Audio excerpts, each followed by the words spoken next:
Hello, friends. Uncle Marv here with another episode of the IT Business Podcast, the show for IT professionals, where we help you run your business better, smarter, and faster. And we are getting ramped up here. It is Pitch It season for the IT Nation Incubator Program, and we are right into it with these vendor profiles. And today we have a returning vendor, xAmplify. They were last on the show for Pitch It back on July 8th of 2024. So almost a year to the date. Well, close enough. We are back. And this time I am interviewing Dmitrius Garcia. And Dmitrius, let me just start by saying welcome to the show. And are you Thanks ready? for having me. And are you ready for the ride? Absolutely. Locked and loaded. Let's ride. Okay. So most people, that have heard of you know that you guys do a lot of, co-marketing and co-selling capabilities. You integrate with a lot of the CRMs, PSAs, white labeling, co-branding. Has much changed in the last year? Absolutely, right? How we're positioning ourselves in the market is a lot different. I think initially we were really focused in on, to your point, the co-branding and co-selling and things of that nature. But when I came back into the fold, right, to rework strategy with Sudhir and Arvind, the other founders in the company, the one thing I wanted to focus on was the people, right, and being of service. So we took a step back and I said, how can we communicate our value proposition from a service perspective, right? Instead of throwing tools at people, right? How can we be more oriented in our community and focused and zeroed in on addressing problems in the channel? So what we did is we start really looking at the world of... Demetrius, hang on a second here. I'm getting some real crackling in your voice there. So I want to make sure you sound good. So is it... Maybe it was my chair. Or maybe, is it still crackling? Yeah, a little bit. It's almost as if, let's see, are you using a laptop and the webcam in the laptop? No, I'm using my phone because phone? it has a more sensitive mic. Yeah. Okay. Now you sound better right there. So I'll get closer. Maybe that's it. I'll lean in, right? Okay. And I'll probably calm my tone down a little bit. Okay. So it's easier to, receive. All right. Yeah. I just, I don't want people to be like, oh, he's cutting in and out. So, yeah. All right, let's do this. I'll have to go through and edit this. So we'll just kind of start over with me asking you how things have been in the last year. All right. So along with everything there, so xAmplify basically, offering a centralized platform for MSPs to manage those vendor relationships and stuff. So has that pretty much been the case for the last year? The last year, we've taken a different approach to how we position ourselves in the marketplace.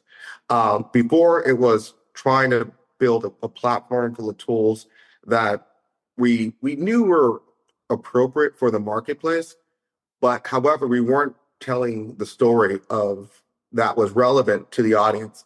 So what we did is we took a step back and then really tried to focus on developing relationships, asking more questions, and being a service-first oriented company. So that means me talking to MSPs and vendors and just learning from their experiences, learning about their experiences, learning about their pain points. And instead of trying to sell them a tool, provide them a solution, which may incorporate our tools, may not, right? Because sometimes I'm like, hey, we may not be a good fit for you, but you may want to go talk to this consultant, right?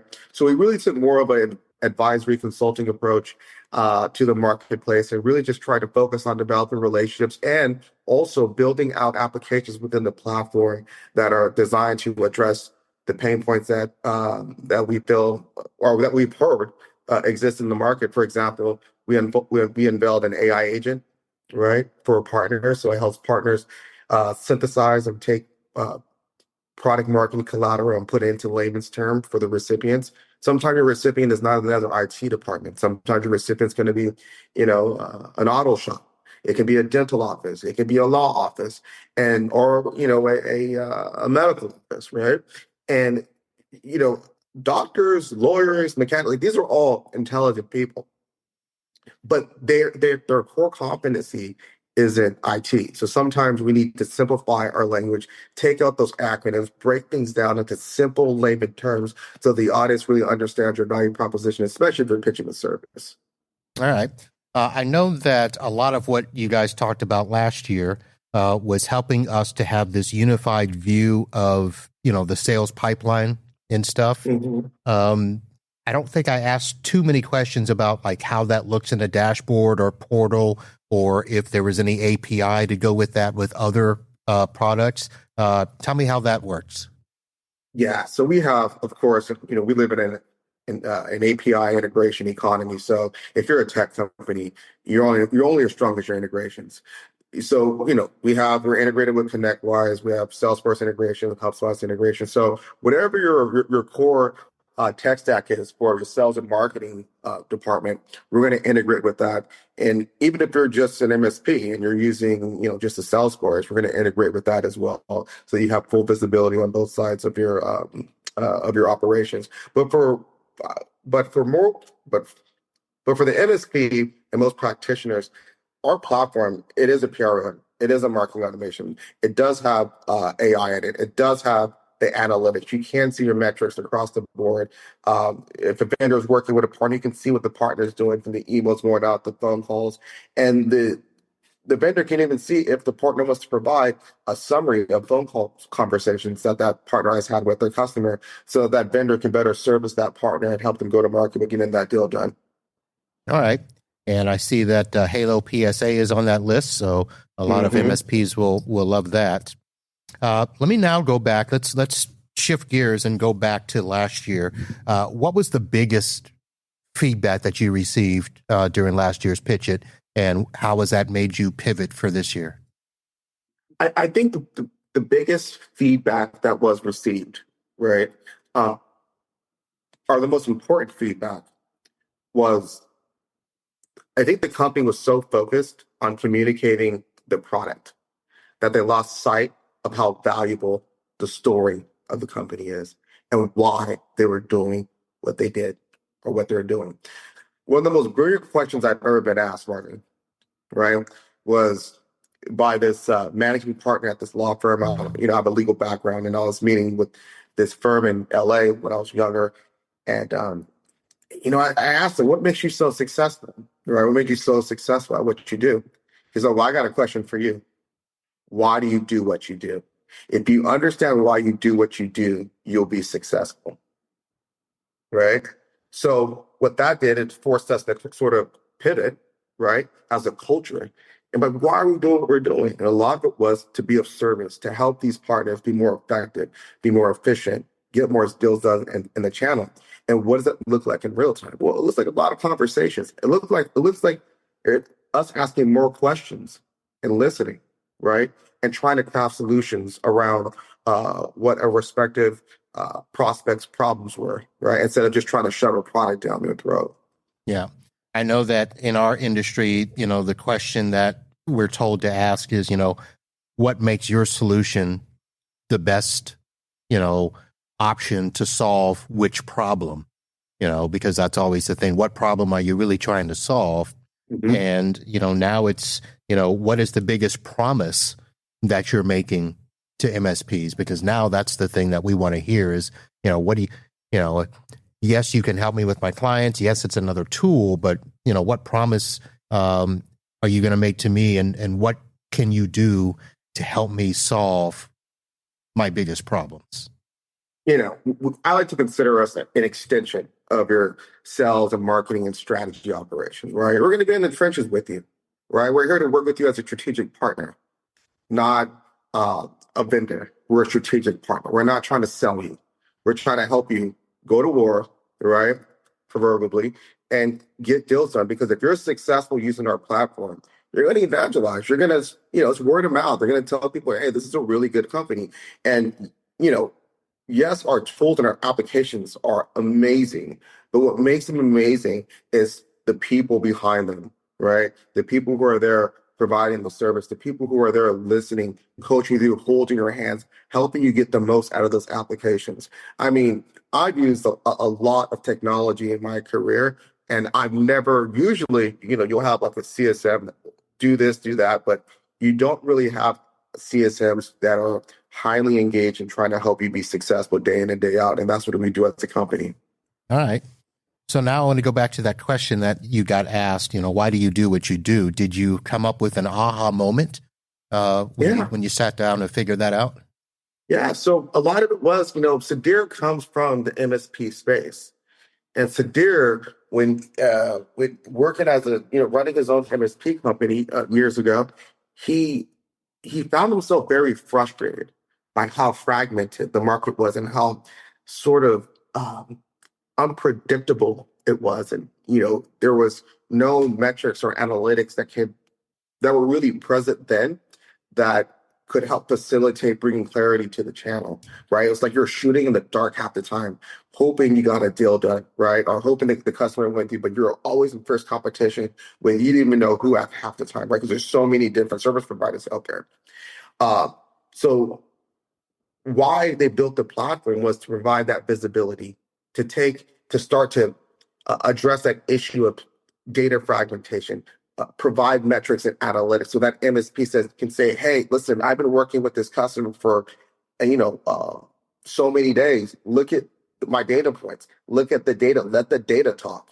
That's a saying. I love that. Let the data talk, right? So we wanted to let the data talk to both the vendor and also the partner, right? And because the partner now in our platform, they can pull, quarterly business reviews, what they've been doing in the channel, how many campaigns they've run on behalf of the vendor, and show the vendor, hey, listen, I've been going to bat for you for like the last 90 days, right? And out of all these 16 marketing campaigns I've ran, I brought in 109 leads, right? Out of those 109 leads, 40 of them are qualified, right? I still have 16 in the pipeline. That's value that the platform enables the partner to bring to the vendor. Because now the vendor can say, oh, wow, like, look at how enabled my partner is. Hey, CRO, this platform is yielding results, right? But most importantly, we have something here with this partner. Maybe we should invest more in the relationship, right? And maybe we should, lean in more on our other partners and try to find out what we're doing right with this one and try to get that across the board with the others, right? And just strengthen those channel relationships. But it starts with the data, right? It starts with being able to make data-driven decisions. And that goes back to, just answering the question, why we do what we do is, we want there to be efficiency, want there to be accuracy, want people to get deals done. And I mean, whenever sometimes I look at the numbers of the channel, it's like 10% close rate. That's atrocious, right? Yeah. That's atrocious. But because there's no, you're missing something, the data is fragmented. But at xAmplify, we're addressing that problem, that pain point of the channel by providing clarity, visibility, through our metrics and analytics. Yeah. So you made the comment that, let the data talk, made me think of, in the forensic world, the phrase is the evidence doesn't lie.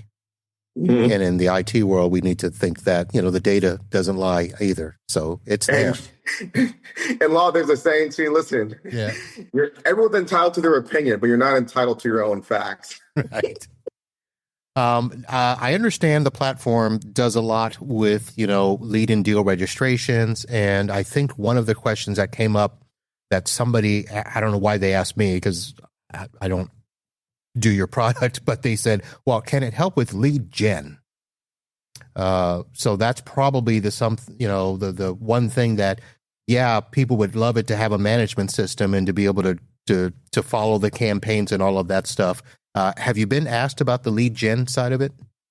Well, yeah, I think whenever you're able to incorporate AI and our GPT that sits behind our platform, right?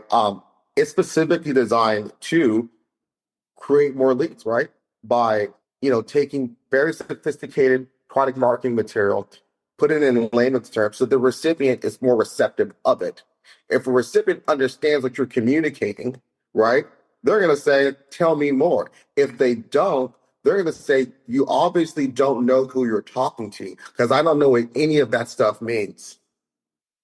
Right? Like I said, I have an illustrious, I have a pretty in-depth academic profile. I have a lot of education under my belt, but IT is not my wheelhouse. So if you're going to throw at me like all these acronyms, like, listen, I'm not trying to be the smartest man in the room here. I'm trying to solve a problem, right? Yep. Tell me what it is that you do and put it in very simplistic terms. And that's what our AI agent does. It puts very sophisticated product marketing into very simplistic terms so that the recipient, no matter what their background is receptive of it and understand your value proposition.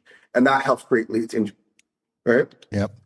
All right. I'm gonna expand on the fact that you were trying to say you have this illustrious career, and I was going to say, go ahead and say it. Go ahead and talk about it. You've got a Juris Doctor. I don't want to make it about me. You've got a Juris Doctor. Yeah. You've got postgraduate degrees from Columbia Business School, University of Cal, political science, social science. It's a lot of smarts up there. I'm a lifelong learner. I love learning, right? And I'm always looking at programs just to do, on the side. I love just putting tools in my toolbox. And for me, it's not about being the smartest person in the room. I just like to be of service.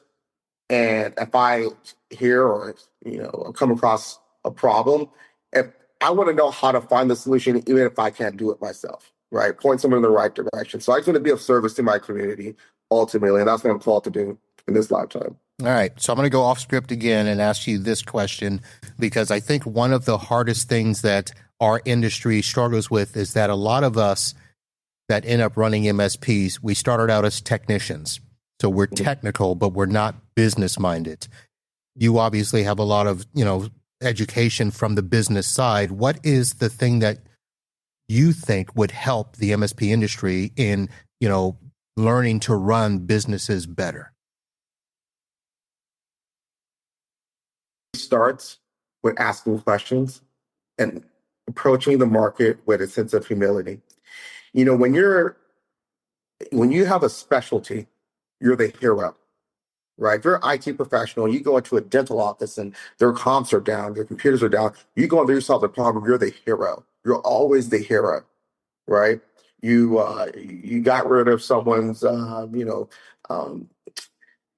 virus on their computer, you're the hero. If you restored someone's data, you're the hero, right? And they couldn't do it on their own and they needed you. But that still doesn't mean that it isn't important to always ask questions and get to know your audience, right? Get to know the people in the industry around you. Try to identify where you have synergy with other industry professionals, right? And try to leverage those synergies to go to market with greater efficiency, right? Do partnerships, right? There's a value chain in every industry, just like there's a supply chain. But that value chain, people have different expertise that brings different things to the table. As a practitioner, right, it's equally important to understand where you sit within the market structure and that value chain, and identify strategic partners that you have synergy with, that you can stack on top of and go to market with and partner with, co-sell with, right? But that starts with relationship building and asking questions and getting to know not only your audience, but the people in your community and the people in your ecosystem. So, if you want to get better at running business as a technician, right, start asking questions with developing relationships within your community, but also with the audience that you're servicing. All right. Dmitrius, thank you for letting us go off-road there for a moment, but I had a business mind in front of me and thought, let me get that in there as well. Was that a sufficient response? Yes, it was.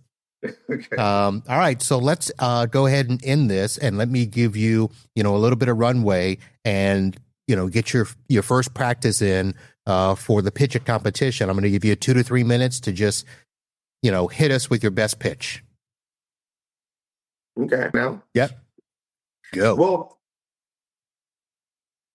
right, within the pitch at competition, you have a lot of really great products that, that definitely have the capability of being innovative and addressing problems within industry. However, what sets xAmplify apart from the other vendors is that we're specifically trying to solve a problem for the very audience itself, the MSP, right? Our quarterly business review that we recently released is designed to help the MSP communicate their value proposition to their vendors, right? Show what they're doing within the channel on their behalf, right? Our agentic AI, right, is also designed to help that technician, right, not have to worry about writing an email, not have to worry about trying to, produce a one pager. No, the agentic AI is going to do it for you, so you can get in front of that client or that potential partner within a matter of seconds. And you don't have to worry about being, the best writer in the world. That's how we have the agentic AI within our platform. So we're specifically looking at how we can help the MSP go to market with more efficiency, accuracy, and competency, and get more transactions done. Our goal is to take that 10% success rate and boost it to 20-25% by providing also the visibility for the vendor and the partner, right? Addressing the issue of fragmentation in the channel, right? Creating an ecosystem where not only is there visibility, but now you're able to facilitate trust. You're able to facilitate strong relationships because of the visibility, right? You're able to deepen the relationships in the channel and overall just bring greater success to practitioners who are active and looking to do things the right way in business. Folks, I don't know if it's the first unofficial or official pitch it from Dmitrius, but I appreciate that. Thank you. Dmitrius, you are the president, and I believe you're one of the 3 co-founders, right? We launched it. Yeah, I helped them launch it back in 2019. And it was just a TCMA platform, not to minimize the TCMA component to the platform, but we had so much work to do from a development standpoint. And at that time, they went back to the lab, Arvin and Sadir, back to the lab, continue to build our product for the platform. And in 2023, my office is like a mile away from xAmplify's office. I also had an M&A practice. So, I was traveling, trying to, do some mergers and acquisitions, well, not trying, but executing mergers and acquisitions with my other partners. But Sadir would come in my office, like, come back. And like it's built, it's ready. And when I saw the platform, I put, Sadir's my friend. So I was like, let's go, right? I left the practice and I came back to help evangelize xAmplify and reposition its brand and help people understand the story behind it, right? There's some really, really hardworking, good people who are honestly trying to just solve a problem in the channel and help MSPs be better at what they do. All right. There you have it, folks. Dmitrius, thank you very much. And I will wish you luck on the road to IT Nation Connect in November, and see if you can be one of the 3 on the stage and getting that first or second place cash prize. I'm just here for the steak knives, Marvin. I heard the rumor there may not be steak knives this year. I got to get that confirmed. So I'll get back to you and let you know. All right. All right, folks. Thank you for listening in. Be sure to check the show notes, check out xAmplify, and follow them throughout the pitch competition this summer. Root for them to be on stage November at IT Nation Connect in Orlando. That's going to do it, folks. We'll see you soon. And until next time, holla. There you go.